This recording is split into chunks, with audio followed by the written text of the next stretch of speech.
famous places on the planet, and one of the most secret. Millions know of its existence, but few know its real purpose.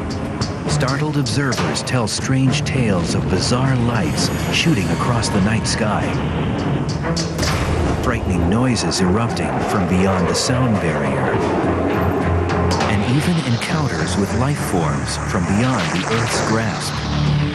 From deep within its borders, the government denies this place even exists. But now, a determined team of expert investigators is hell-bent on finding out the truth. What are they hiding? Who are they protecting? And how far are they willing to go to conceal the secrets of Area 51?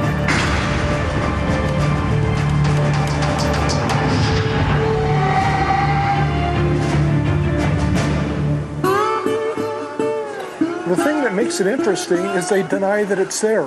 Area 51 is unlike any other U.S. military base. Located deep in the Nevada desert, this top-secret facility is surrounded by a wall of rugged, unforgiving mountains, protected by an impenetrable ring of security that keeps the base beyond the reach of intruders, and, critics charge, all government oversight. Reports of strange advanced aircraft suggest they may be testing anti-gravity propulsion, a revolutionary aviation system once reserved for science fiction.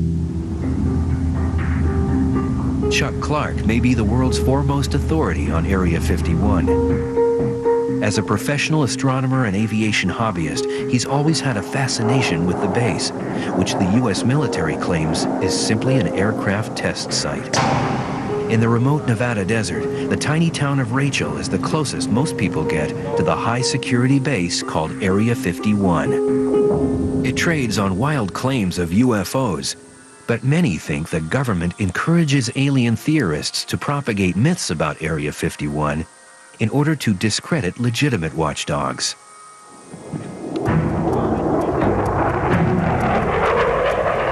Chuck Clark makes this his home base for watching and documenting any and all activity that comes from the base. Today, he's meeting with the team of experts he's assembled to spend 24 hours using any legal means for the most intensive in-the-field investigation ever launched into the true nature of this legendary base. Their mission, to launch a 24-hour, round-the-clock, up-close investigation of Area 51 and discover what the government is hiding inside the walls of the world's most top-secret military base. This is Area 51, guys. This is a satellite image of the base. Sort of gives us an overall view of what's out there. Each man brings with him a unique base of knowledge and skills. Guy Norris is an award-winning military aviation reporter. He's been studying top-secret airplanes and air bases his whole career. I think the interesting thing is from an FAA chart, as you can see, there's absolutely no indication whatsoever of any runways at all on the map within that restricted area. So obviously on the map itself, as far as the rest of the world is concerned, there is no runway here, although quite obviously the reality is very different. Military communications specialist Bob Grove has been studying the base's radio system. There are several hundred frequencies active out here. I brought a scanner out, going to do some listening and see if these are really as active as they seem to be. Private Detective Mike Johnson has already been on the case. The security measures are far more than just the remoteness and it's being so desolate and out in the middle of nowhere. He knows that at any high-security military base, guards are well armed, and at Area 51, they are ready to use deadly force if anyone breaches the perimeter. To really observe the working of the base, they must split into two teams. All right. Team 1, electronic surveillance. Mike and Bob will circle the base's perimeter, checking out the elaborate security system up close. They'll try to watch the people who will be watching them, and using radio scanners, they will go beyond the barbed wire and guardhouses to eavesdrop on Area 51. Team number 2, visual surveillance. Chuck will lead Guy to the top of Tikaboo Mountain. It's the only vantage point of the base that hasn't been taken over by the military. Chuck will aim his astronomical telescope not at the stars, but at Area 51. For Chuck, this trip is the most important of dozens he's made to photograph Area 51 and its operations.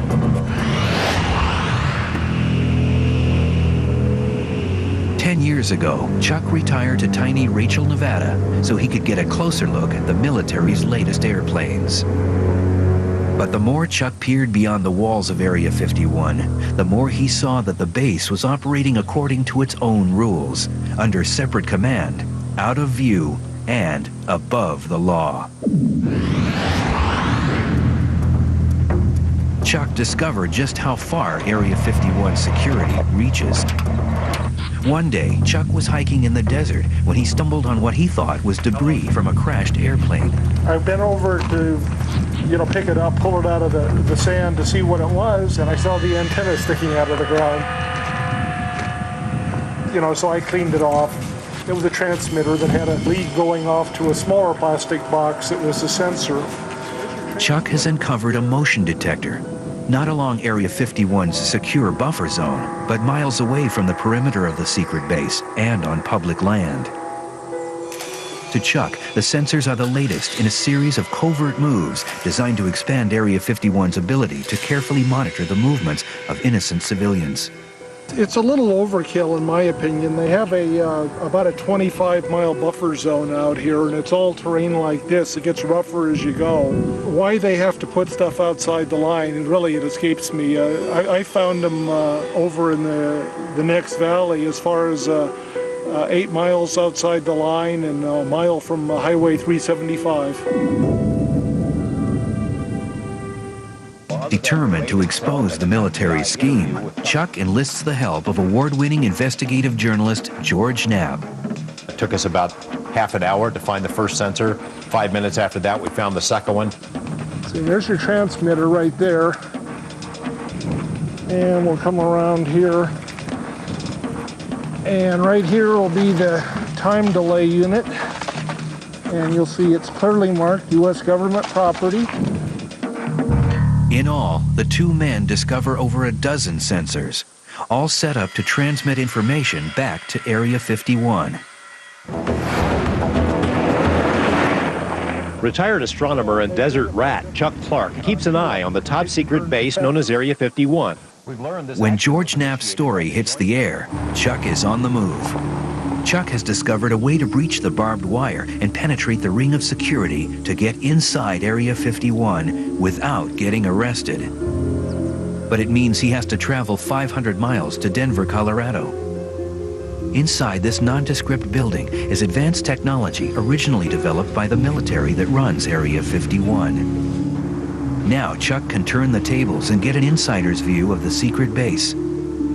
Space Imaging is a company that owns and operates ICONUS, the world's first commercial high-resolution satellite. ICONUS circles the Earth every 98 minutes, beaming back aerial images so precise it can even pick out the building that funds Area 51, the U.S. Capitol.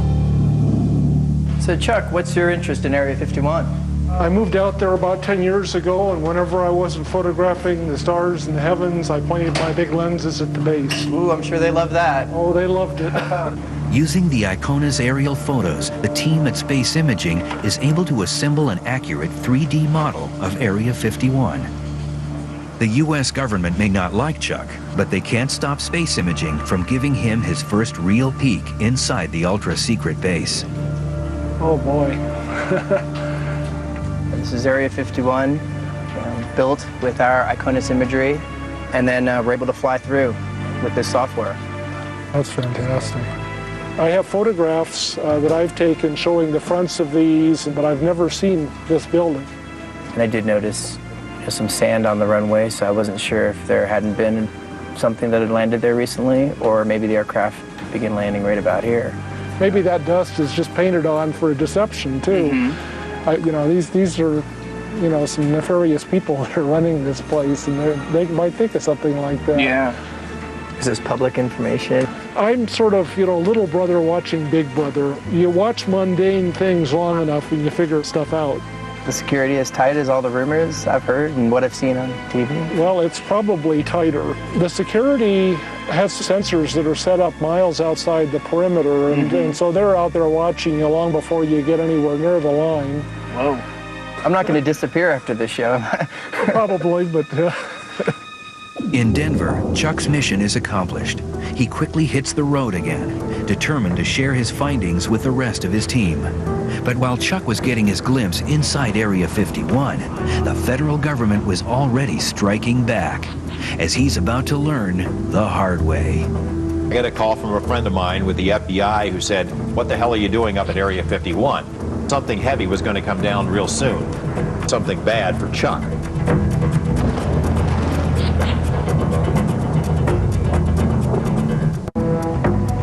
In the remote Nevada desert, Area 51 is a secret military test site. It sits protected from prying eyes by a 25-mile buffer zone, mountains, and an inhospitable terrain. 2 teams of investigators are on a stakeout, documenting everything they see and hear. If all goes as planned and base security doesn't interfere, they'll reconnoiter 24 hours later. Team leader Chuck Clark and military aviation expert Guy Norris will set up camp on a mountaintop, armed with a telescope and camera. We seem to be completely in the middle of nowhere, so... We're 22 miles into the backcountry here. This is the easy part. They still face a 2-hour climb up the sheer face of Tikaboo Peak. Wow, so that's how high then? That's around just a few feet below 8,000. We're roughly at 7,000 right here. So we're really on our own out here, aren't we? Yeah, you're on your own. You could be in a whole bunch of trouble up here if you broke a leg or something. Chuck Clark knows what trouble is. Since George Knapp's broadcast of Chuck's discovery that Area 51 security was hiding motion detectors outside its legal perimeter, the Men in Black decided to teach Chuck a lesson. While Chuck was immersed in space imaging's model of Area 51, the feds were swooping down on his desert home. FBI agents have confirmed that a search warrant was served last night on the home of a self-described military watchdog in the tiny town of Rachel, near the mysterious Area 51 military base. It's an exclusive story you will only see here. We've learned this action was initiated by the Joint Terrorism Task Force. The search warrant remains sealed, and the FBI won't say what was seized from the home of Rachel resident Chuck Clark. Well, I was just driving over to Dave's house, and I noticed that there was a whole bunch of guys standing around over at Chuck's. Bill Whiffen lives down the road from Chuck Clark and knew he was out of town. At first, he thought Chuck was being robbed, so he grabbed his camera and started snapping. The men and women you see are members of the Joint Terrorism Task Force. There was about 10 cars and a lot more than 10 people there. I recognized the badges and I saw the FBI on the jacket. I got pictures of them making boxes, going in and out, and I got one of the hard drives coming out. As Chuck returns to Rachel and his home, he has no idea what has happened.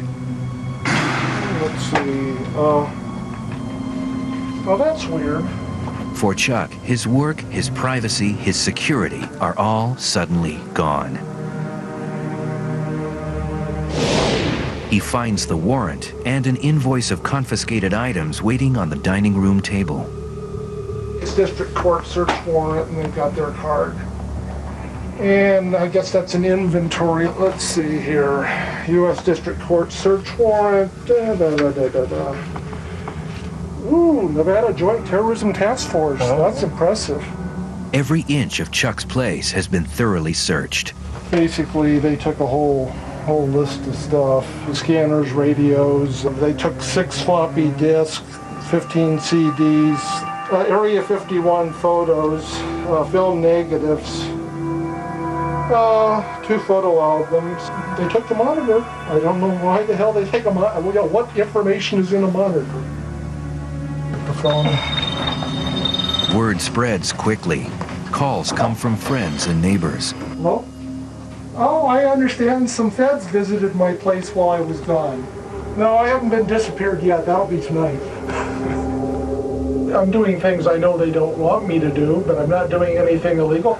You know, I think they resent the fact that we're starting to publicize their sensors on public land. Now, the message they're trying to send to them was knock it off. I know what I can legally get away with, and I know what I can't get away with, and I push it right to the edge, but I don't go past that edge. And that's what's got them so irritated, that I'm not intimidated by them. I get right in their face with the camera lens. Aware that the government is investigating Chuck, his other teammates, security expert Mike Johnson and audio expert Bob Grove, take up their part of the mission. They are just 2 miles from the rear entrance to Area 51, and they're certain that security can see them coming. There's several ways that they can sense, of course. I'd imagine they're listening to us right now. Well, it could be. They're certainly watching us, but I'd imagine they're listening pretty close. Fence line right up there.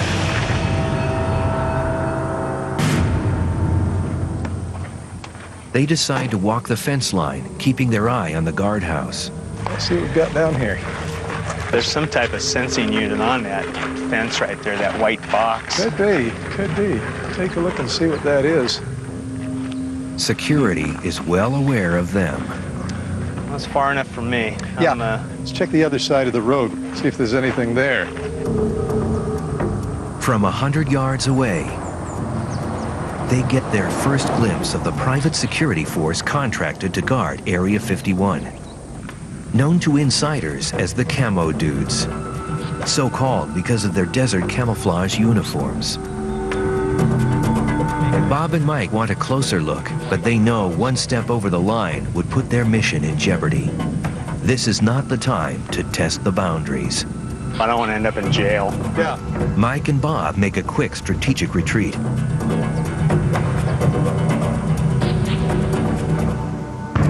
Up next, Area 51 comes alive. Unbelievable. And we go inside Area 51 with Mr. X. Absolute power is true. Corrupts absolutely. When we return. 2 crews of renegade researchers battle fatigue in the harsh desert environment as part of a 24-hour vigil to uncover the mystery of a place whose existence is still denied by the government.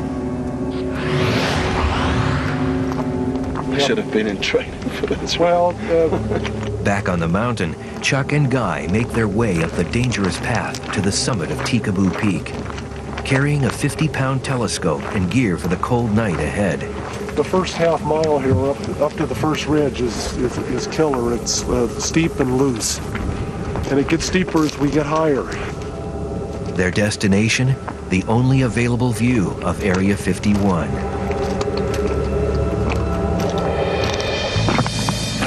Well, here we are up top. Wow. That is so spectacular, isn't it? So what do you think? Is it worth the climb? Yeah, I mean, I'm finding it difficult to describe to you actually what it's like. I think the weird thing is that although we're here on planet Earth, you feel like you're on the edge of another world out there. Looking out across the desert through the heat haze, there is another world, one the government has tried to hide from prying eyes. It's Area 51. Yeah, I can see some buildings glinting sort of thing in the sun, and I can make out one of the runways. Unbelievable. I can't believe I'm actually seeing it. It's unbelievable. After all this time, it's incredible. It's not really a myth. Yeah, it really exists. Chuck and Guy hurry to make camp on the bare mountaintop, all too aware that if they can see the base from here, the base can see them. They're 26 miles away and must rely on Chuck's telescope and telephoto camera to let them spy on and document any activity at Area 51. With the eyepiece in place, it will give us about a 50-power look. Oh, yeah. Both men know Area 51 exists to test the ultra-secret new technology right out of science fiction. In terms of what could be going on there, There's been a growing speculation that anti-gravity propulsion, this sort of so-called holy grail of aerospace, could be on the verge of becoming reality. There are quite a few stories about things that seem to be anti-gravity, and I've seen a few things over the years also. Like what? Objects that rise slowly and sort of hang motionless for minutes at a time and then suddenly dart halfway across the sky in a second or two and stop instantly, or make a high-speed V-turn. That's incredible, isn't it? You never know what you're going to see. They're testing all sorts of things here. On the desert floor, disguised as campers, Bob Grove and Mike Johnson are setting up to monitor anything coming or going inside Area 51. They won't be able to see directly into Area 51, but Bob will be able to monitor any transmissions. If there is a presence of phenomena of any type, it can be measured in a physical sense, and there are a variety of test instruments that can do that. For example, this little device, turn it on here. You hear that little chirping sound. This indicates that we have transmitters on, and you and I happen to know that we have because each of us is wearing one. It's our little wireless microphones. Right. With monitors set, Bob and Mike settle in for a long night of listening.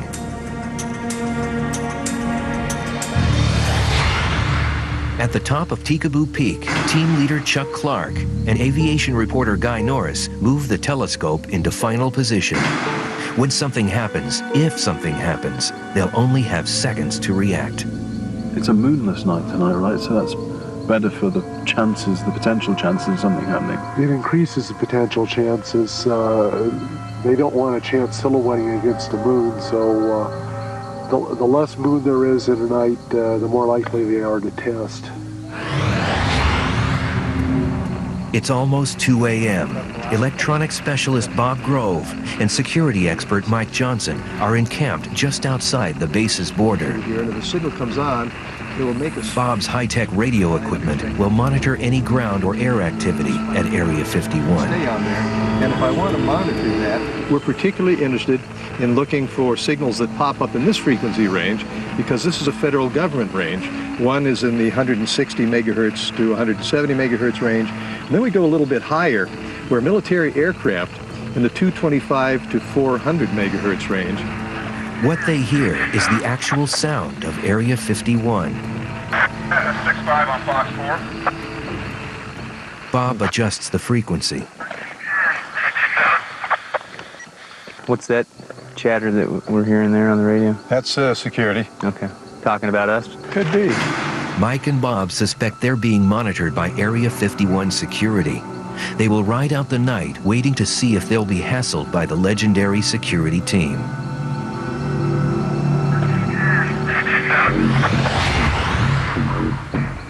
Chuck and Guy can see lights appear. It seems to be operational, even at 3 a.m. In the years that I've been here, almost 10 years I've been here now, it's expanded quite a bit, probably doubled in size just in the last 10 years.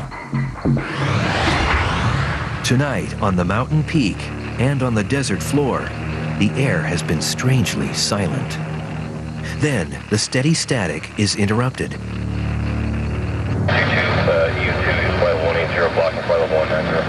Bob struggles to keep the frequency in range. We have now a number of military aircraft air-to-ground frequencies active, indicating they've got something in the air, as well as ground control frequencies. That something is moving at an incredible speed, straight toward Guy and Chuck. We've just got a really bright light in the sky directly overhead the site. Did you see that? Oh boy. It's still there. It seems to be moving to the north, but that was amazing. It was so bright, wasn't it? Yeah. It was directly over the site. No, it makes me think it might have been an aircraft with a very directional light on it. Guy hopes for a second sighting so that Chuck's camera has a chance to catch it. But the sky suddenly goes quiet over Area 51. The runway goes dark. When we return, the next morning brings more flights. Oh, there's a MiG-29. Excellent.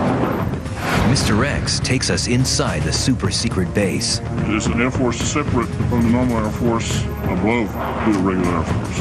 And Mike Johnson gets too close to the truth. We got the Las Vegas Metropolitan Police Department watching me. I definitely got his attention. It's 5:30 a.m. As the dawn breaks, Chuck and Guy use the telescope to view the base one final time before the heat haze obscures the image. There's the control tower on the left of that little higher hill in the center. Yeah. You see the top 20 feet of it. Oh, yeah, right. And it looks like the vehicles are over on the left side of that new taxiway now.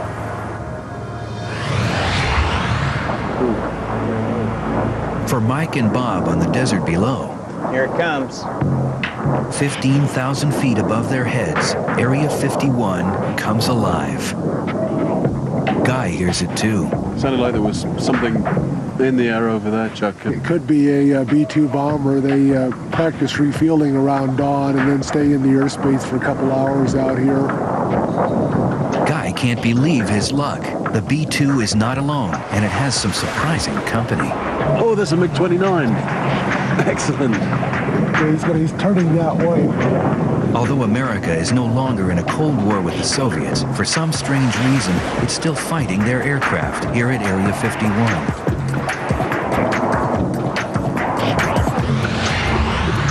In the valley below, Mike and Bob suspect they have been watched all night by base security. They are ready to meet with Chuck and Guy, but have one last place on the map to check.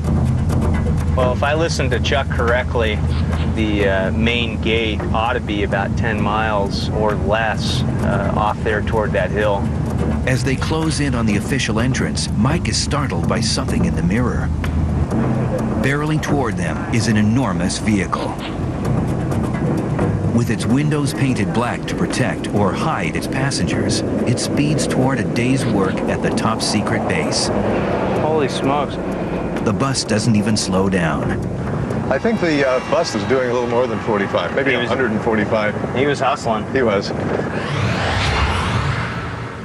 To prepare for this 24-hour vigil, Mike Johnson spent weeks on the strangest stakeout of his career. His target? An Area 51 employee who will talk for the first time about life on the base. It's mind-boggling from my perspective as an investigator how well maintained the secrecy of this facility is. The first step, how many people work there, and how do they get to the remote desert base? Area 51 is located 140 desolate miles north of Las Vegas. For years, it's been whispered that a secret airline shuttles hundreds of Area 51 employees every weekday from their homes near Las Vegas to their classified jobs on the base. The name? Janet Air. Legend has it that JANET stands for just another non-existent terminal. Whatever it's called, there's no doubt now that the airline is real. Over here is the McCarran International Airport, and the Janet Terminal is on the west edge of the airport property. This secret site is just a few blocks from the Las Vegas Strip. The only indication of where you're at all is the signs that say warning, secure facility, or no trespassing. There are no overt indications of what this facility is. It's what we refer to as hiding in plain sight. During his stakeout, the first thing he notices is something that Janet airplanes don't have. There is no identifying markings on those aircraft with the exception of the tail number. All aircraft have a tail number with the exception of military aircraft, which would indicate to me that they are privately held aircraft. Using his investigative skills to run down the tail number, Mike knows these planes are owned by EG&G, a huge government contractor. One of the Janet flights just loaded up, moved out onto the tarmac, and should be taking off here any second. They typically don't leave them in the holding pattern too terribly long. They get him out onto the active runway and get him out of here pretty lickety-split.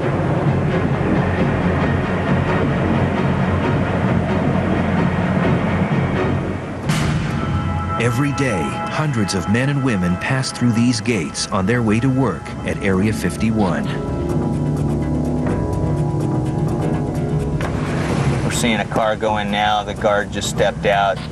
This driver's going to display some form of identification, and the guard's trying to figure out what I'm doing, and he's watching me, watching him.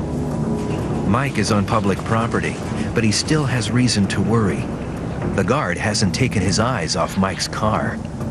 I definitely got his attention. He knows I'm here.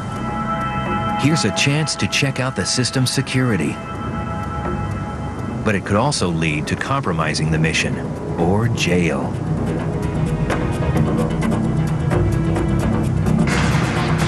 Here's the white security pickup truck. Got Janet Terminal Security watching me. I've got the Las Vegas Metropolitan Police Department watching me. And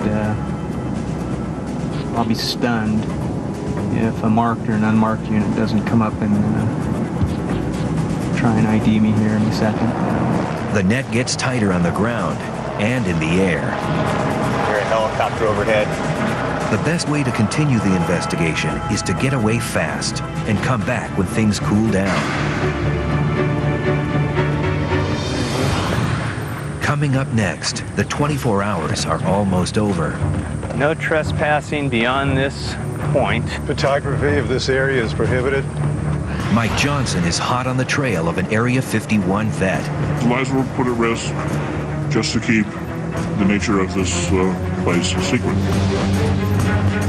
Time is running out, but Mike and Bob know they're close. I see orange markers on the hillside there, and that's what Chuck said delineated their boundary. And there's some type of unit sitting up there, and here's the boundary right here. Yeah, there we are. This is as far as I want to drive. This humble stretch of road is one of the most secure spots on the planet.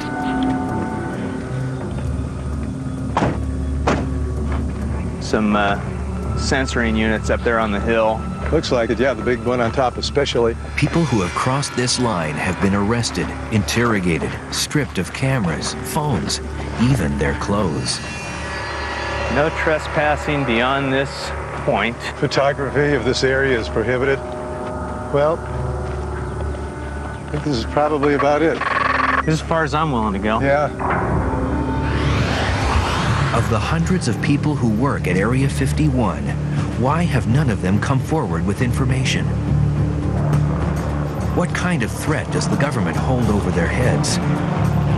Mike's investigation has led to uncovering the addresses and backgrounds of people who park their cars in a secure Las Vegas air terminal and fly to the super secret base.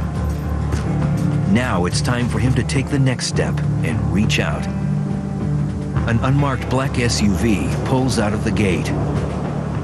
This could be the opportunity of a lifetime. I spent a couple days out here, and I watched the activity. I was able to do some research and find out the owner of the vehicle is an employee at the test site. Mike is more determined than ever to track down someone who can unlock Area 51's mysteries from the inside. With Mike tailing close behind, the black car moves off the freeway. It's a promising turn of events. The further his target goes from the intimidating glare of base security, the more likely he is to talk. I don't have a clue what leverage the contractor or the government uses, but man, they must sign their life away. It's phenomenal how well kept the secret is. Rush hour traffic slows the chase down, and for a moment, Mike loses sight of his target. The car I'm following is at least a quarter mile ahead of me right now. Mike manages to pick up the trail again. Now he weaves between vehicles, staying close enough to keep a constant watch on the black SUV. while being careful not to blow his cover. Our guy is still up in the #1 lane. Let's see how lucky I can get. The chase moves from the freeway to city streets and begins to draw to a close in this slow-paced suburban neighborhood. These people are your average middle-class, upper-middle-class folks. They're your next-door neighbor, the parents of your children's best friend. They just happen to have a super-secret job. We'll see what happens here, and then go knock on the door.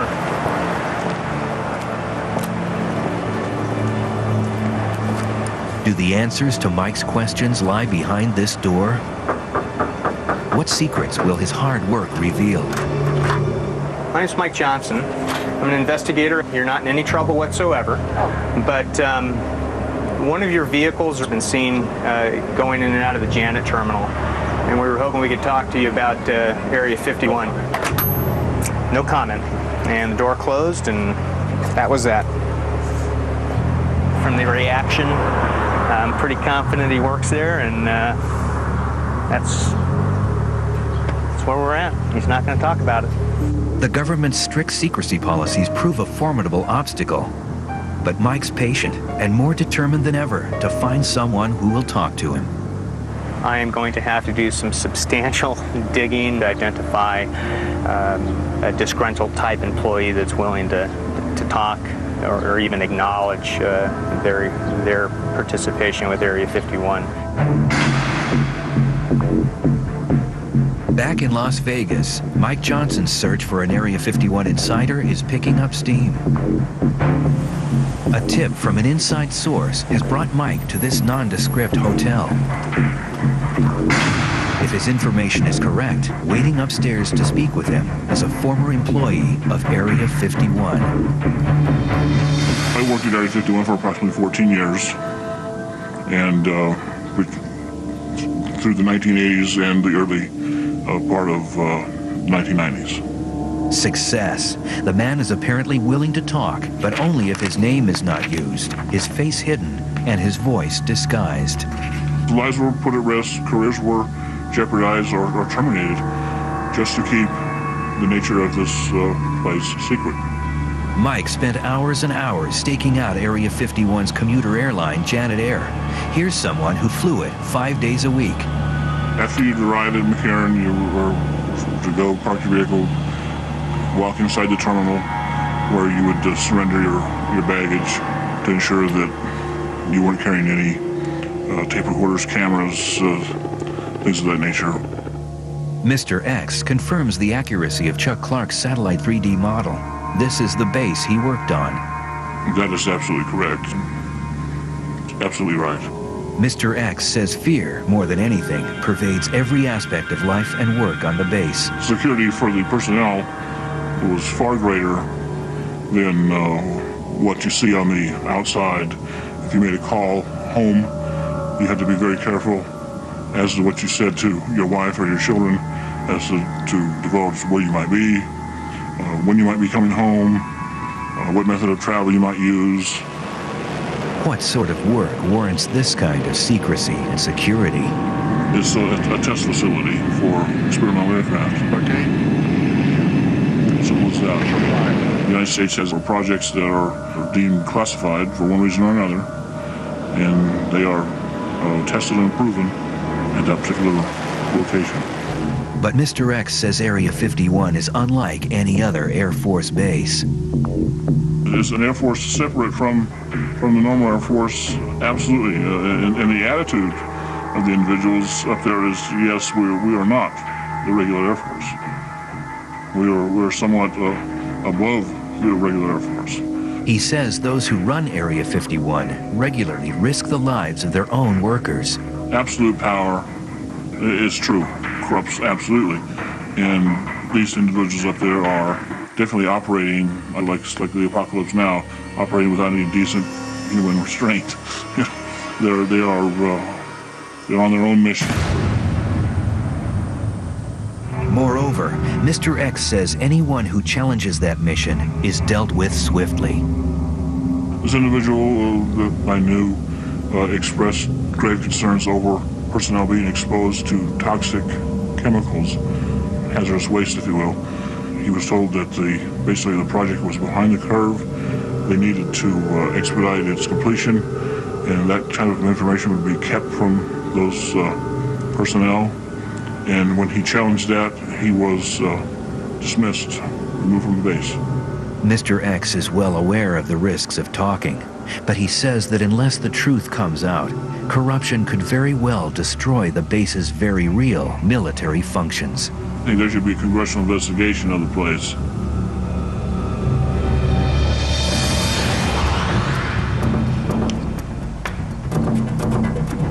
Chuck and Guy, hungry, tired, and facing a tricky climb down a steep slope. They can't be sure that they've eluded base security until they're safely back at their rendezvous point. Sitting on a rise with a perfect view of Mike and Bob is a member of the Area 51 security force known as the Camo Dudes. They're not military, but a private police force assigned to keep everyone away from Area 51. Here's the deal. We are his excitement. There's a real live person in there really watching us, listening to us right now. He's probably laughing at me talking about him.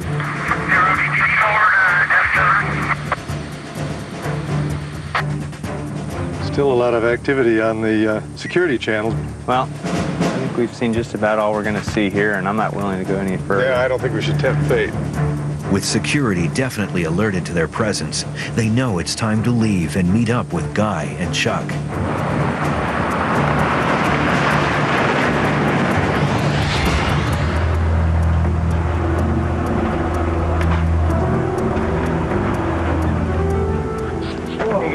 You guys as tired as we feel? Good night. How are you? See you. The team's investigation has proven Area 51 is fully operational. Radio came alive with getting ready for a mission. We had an excellent view of the base. It was incredible at that range, you know. If what Mr. X says is true, then men like Chuck Clark and his teammates may offer the best hope for reforming a military base where absolute secrecy is eroding the line between fact and fiction. We're the only superpower left, and yet secrecy at Area 51 has grown rather than decreased in the last couple of years. And you have to ask yourself, why? Why does the military cloak Area 51 in such a thick veil of secrecy? Is it to protect national security? Or does it merely provide cover for more nefarious activities? Either way, the government's not talking. But take a trip out to the desert, walk right up to Area 51's perimeter, and look headlong at the fence that's keeping you out. What Chuck or any of his cohorts will tell you straight up, if you want answers,